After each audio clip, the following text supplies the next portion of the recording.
इस प्रश्न में आपको बस छोटा सा काम करना है और उस छोटे से काम को करने के बाद आपको सिर्फ ऑप्शन से ही आप इस प्रश्न का आंसर दे सकते हो। आपको इस प्रश्न को पूरी तरह से सॉल्व करने की आवश्यकता नहीं पड़ेगी।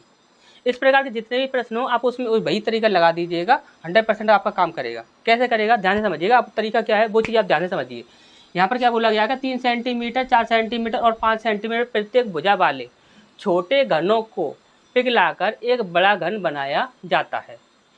3 छोटे घनों के पृष्ठीय क्षेत्रफलों का एक साथ बड़े घन के साथ अनुपात क्या होगा, ये हमसे यहाँ पर पूछा गया। ऐसा बोला गया है कि यहाँ पर 3 जो छोटे घन हैं उनका आयतन का टोटल और यहाँ पर बड़ा जो घन होगा उसके आयतन, तो इनका आयतनों का अनुपात क्या होगा छोटे घन का और बड़े घन का, ये हमसे यहाँ पर पूछा गया।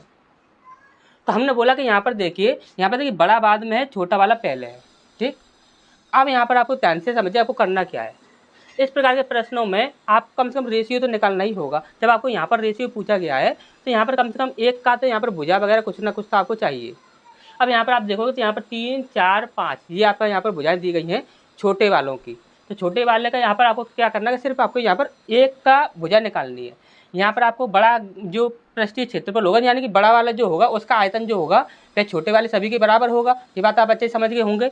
छोटे वाले जितने भी आपके घन होंगे उनका जितना भी आयतन होगा टोटल वह बड़े वाले के आयतन के बराबर होगा। तो हमने बोला कि इनका आयतन टोटल कितना हो जाएगा, 5 का 125 होता है, 4 का 4, 16, 16 चौक 64, 3 3 9 9 27।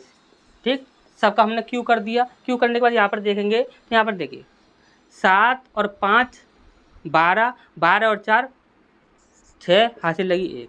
यहाँ पर हम देखेंगे तो 6, 7, 8, 9, 10 और 1 11, 11 की 1 हासिल लगी 1 और 1 और 1 2। अब 216 जो होता है वह आपका 6 का क्यू होता है। आपको अच्छे से पता होगा कि 6 का क्यू जो होता है वो कितना होता है, आपका 216 होता है। तो हमने आपको बोला कि यहाँ पर भुजा जो निकल रही है वो आपकी कितनी निकल रही है, 6 निकल रही है। यानी कि बड़े वाले की जो भुजा निकल रही है वो कितनी निकल रही है, 6 निकल रही है।